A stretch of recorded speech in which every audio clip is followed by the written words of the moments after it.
Et salut les amis, bienvenue sur la chaîne de Shark et Splinter. Aujourd'hui on se retrouve pour une nouvelle vidéo. Je sais, ça fait très longtemps que j'ai pas fait de vidéo, mais je vous explique le comment, du pourquoi, et je vais être totalement transparent et honnête avec vous. On se retrouve tout de suite après notre nouveau générique.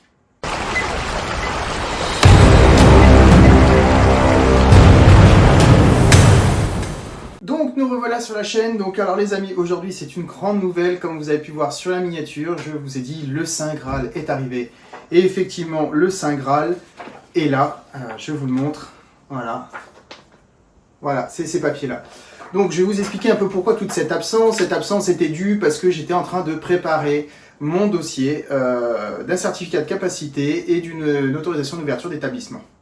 Donc effectivement, c'est quelque chose, c'est un processus qui est très long. Donc j'avais fait, je vais vous expliquer un peu le parcours que j'ai fait. Donc je me suis formé donc auprès de la ferme tropicale en 2021, où j'ai fait mes 70 heures de formation, et après, à l'issue de ça, j'avais commencé mon dossier. Sauf que malheureusement, le dossier, c'est long à faire, c'est fastidieux, ça peut être compliqué, ça peut poser des doutes, poser des interrogations, et pendant un certain temps, j'avais mis mon dossier en stand-by. Donc après avoir réfléchi, et puis d'avoir avancé, d'avoir rencontré beaucoup de personnes et tout, je me suis dit, allez, je me relance dans mon dossier, je fais tout ce qu'il faut faire. Je me suis renseigné un peu plus, j'ai fait quelques formations, etc., etc. Et je me suis remis dans mon dossier. Et donc j'ai continué mon dossier. Mon dossier, je l'ai déposé, c'était mi-décembre à la DDPP de mon département.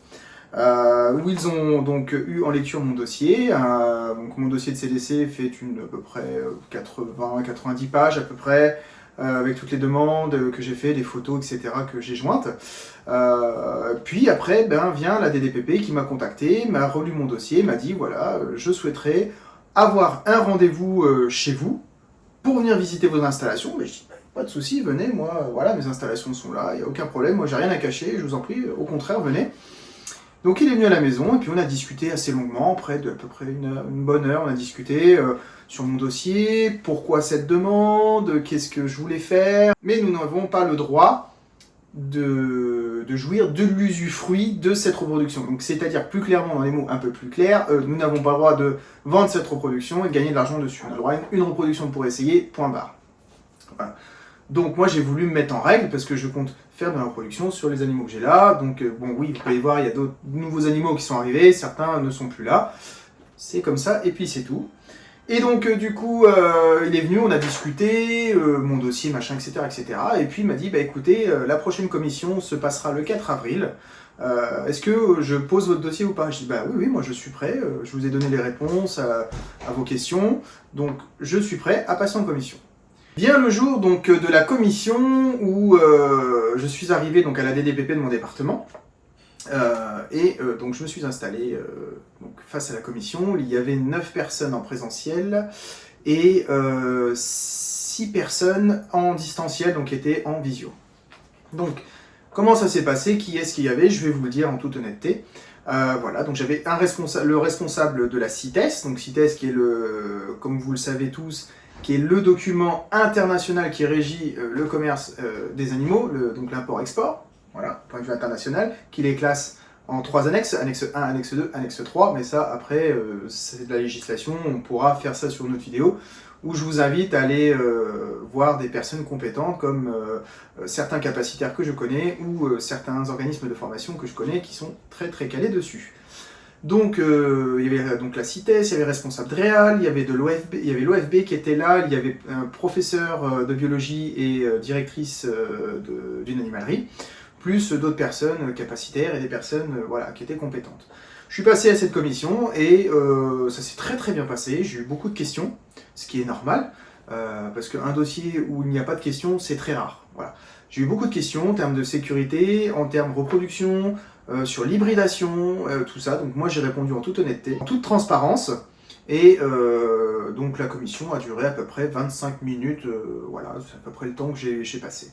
Ensuite, après cette commission, j'avais pas de nouvelles, et puis 3 semaines après, j'ai contacté donc l'agent de la DDPP, qui est venu à la maison et qui avait donc lu mon dossier et instruit mon dossier pendant la commission, où lui avait émis déjà un avis favorable à ma demande, et la commission généralement suit l'avis de l'agent de la DDPP, hormis si sur certaines questions vous chiez complètement, faut le dire, là par contre c'est mort, vous n'aurez rien. Ou des restrictions et ils peuvent ne pas aller dans le sens de l'agent de la DDPP. Ensuite, donc j'ai appelé, il m'a dit, bah écoutez, oui, donc on est un petit peu en retard sur le retour de commission de refaire une synthèse de la commission et de le faire signer, mais il me dit, oui, vous, donc votre dossier n'a posé aucun problème, bien au contraire, vous êtes le dossier qui est passé sans restriction totale. Je vais vous dire ce que j'ai eu. Et donc voilà, j'étais très content de le savoir, et là j'ai reçu, peu de temps après, mes agréments qui sont arrivés à peu près fin juin. Voilà. Donc ça vous donne une idée de, moi j'ai déposé en décembre, passage à DDPP en février à la maison, passage en commission en avril, puis reçu mes papiers fin juin. Après, attention, chaque DDPP est complètement différente en termes de timing. Voilà, c'est ce qu'il faut savoir. Donc j'ai demandé tout colubridé, sauf venimeux, ce qui m'a dit, les venimeux, même si on est en vente libre, comme le Ramphiophis par exemple, ça passera pas à la commission. Pourquoi ? Pourquoi ? Parce que c'était ma première demande, ils ne me connaissaient pas. Généralement, dans une première demande, c'est très très rare que vous arriviez à faire passer du venimeux. Certaines commissions sont très cool, certaines sont beaucoup plus strictes. Moi, voilà, ça ne serait pas passé. Donc j'ai demandé tout colubridé, sauf venimeux. J'ai demandé tout boïdé et tout pythonidé moins de 3 mètres, donc hors dangereux, qui est soumis sur l'arrêté de 97, et tout saurien, qui n'est pas sur l'arrêté de 97, ou qui est sur l'annexe A et B de l'arrêté du 8 octobre 2018. Voilà, donc ils m'ont donné ça, en précisant que j'avais le droit à toutes les espèces dont la détention n'est pas soumise à formalité ou soumise à déclaration de détention, espèces ou groupes d'espèces figurant sur les colonnes A et B du tableau de l'arrêté 2, de l'annexe 2 de l'arrêté du 8 octobre 2018. Voilà, donc je suis fier de vous l'annoncer, d'être capacitaire enfin, donc ça a été très long, je n'en ai pas parlé parce que je ne voulais pas faire comme des gens qui disent oui, je fais mon dossier, je fais ci, je fais ça. Et puis surtout à tous ces détracteurs qui m'ont dit que j'étais zéro, que je connaissais rien à la terrario, que j'étais pas capacitaire, pas nana. Là, mes autorisations, elles sont là. Maintenant, vous pouvez dire ce que vous voulez, je suis passé en commission, voilà. Ça veut pas dire après que vous passez en commission que vous êtes bon, certaines commissions vont être plus cool que d'autres. Moi, c'est une commission assez restrictive parce que j'avais quand même des professeurs de biologie, des capacitaires, j'avais l'OFB, j'ai été beaucoup interrogé, comme je vous ai dit, sur la sécurité, sur la législation. Voilà, c'était principalement les grosses questions que j'ai eues parce que c'est une commission qui est très, très stricte à ce niveau-là. Donc maintenant, je suis content. Enfin voilà, donc je peux faire ma reproduction. J'ai pas de limite de quota concernant les juvéniles et subadultes. Je suis limité donc à un quota de 13 adultes.